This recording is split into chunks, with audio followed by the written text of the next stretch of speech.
बुंदेलखंड की माटी का एक ऐसा वीर जो बामन युद्धों में अजय रहा, जो मुगलों के लिए काल के समान था। उसकी वीरता का उल्लेख करती कुछ पंक्तियां। छत्रसाल तेरे राज में धक धक धरती होए, जित जित घोड़ा मुंह धरे, तित तित फत्ते होए। महाराज छत्रसाल का जन्म 1649 ईस्वी में हुआ। इस दौरान इनकी आर्थिक स्थिति अच्छी नहीं थी, क्योंकि पिता चंपत राय ने औरंगजेब के खिलाफ युद्ध किया था, जिसमें औरंगजेब ने इनके किले पर कब्जा कर लिया था और चंपत राय को राज्य छोड़ना पड़ा था। इन कठिन परिस्थितियों में बेटा छत्रसाल कहीं मुगलों के हाथ न आ जाए, इसलिए महाराज चंपत राय ने छत्रसाल जी को अपने गुरु पंडित नरहरि जी को सौंप दिया। इधर महाराज चंपत राय जी ने दोबारा सेना खड़ी की तथा एक बार फिर औरंगजेब के खिलाफ युद्ध का बिगुल फूंक दिया। इस बार उनके साथ उनकी पत्नी माता लाल कुमरी भी युद्ध में शामिल हुई।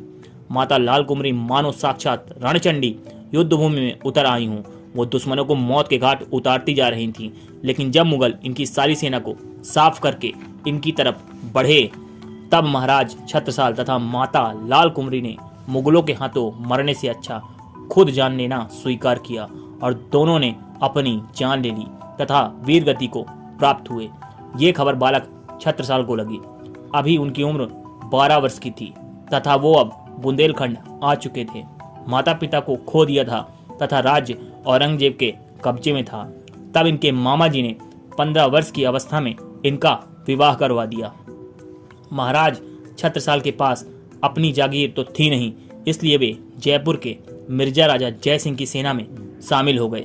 मिर्जा राजा जय सिंह औरंगजेब के अधीन काम करते थे। कुछ समय बाद मिर्जा राजा जय सिंह का सामना बीजापुर से हुआ। जय सिंह की सैन्य टुकड़ी में छत्रसाल भी थे। उस युद्ध में जहां जय सिंह के बड़े बड़े सूरमा धराशायी हो रहे थे, वहीं महाराज छत्रसाल काले की तरह दुश्मन सेना का सफाया करते जा रहे थे।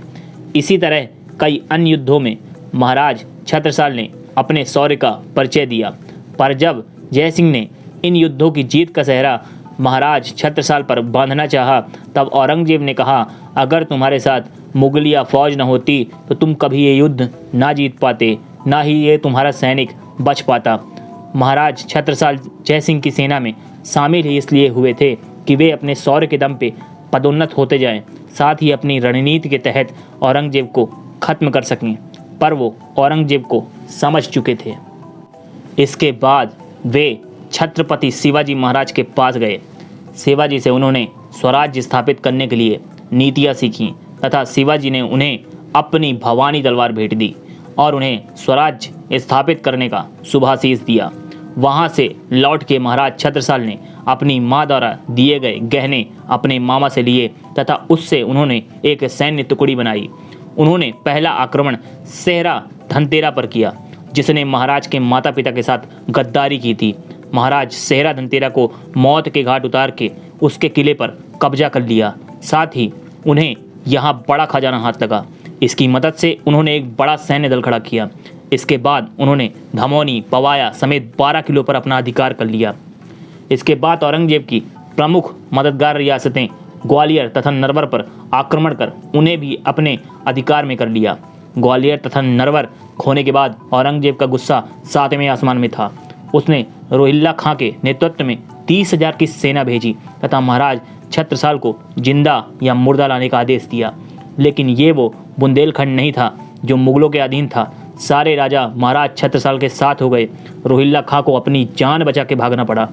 इसके बाद महाराज रुके नहीं, वे लगातार युद्ध करते रहे और 1707 में औरंगजेब की मृत्यु होने तक उन्होंने पूरे बुंदेलखंड को आज़ाद करवा लिया तथा लगभग मध्य भारत को जीत लिया था।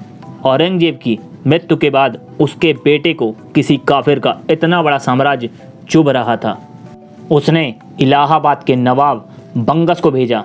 अब महाराज छत्रसाल की आयु लगभग 80 वर्ष की हो चुकी थी। इससे पहले वो कई बार बंगस को पटकनी दे चुके थे। अब वो युद्ध करने की अवस्था में नहीं थे।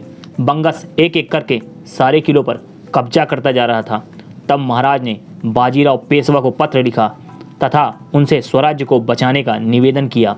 बाजीराव पेशवा ने निवेदन स्वीकार किया तथा बंगस की गर्दन धड़ से अलग कर दी। कई इतिहासकारों का कहना है कि बाजीराव का नाम सुनते ही बंगस भाग खड़ा हुआ था।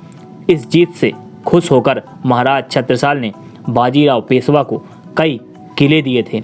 1731 ईस्वी में महाराज छत्रसाल की मृत्यु हो गई, लेकिन अपनी मृत्यु से पहले उन्होंने सारे बुंदेलखंड को मुगलों से मुक्त कर दिया। मुझे सुनने के लिए धन्यवाद। जय हिंद, जय Bharat. Save soil, save earth.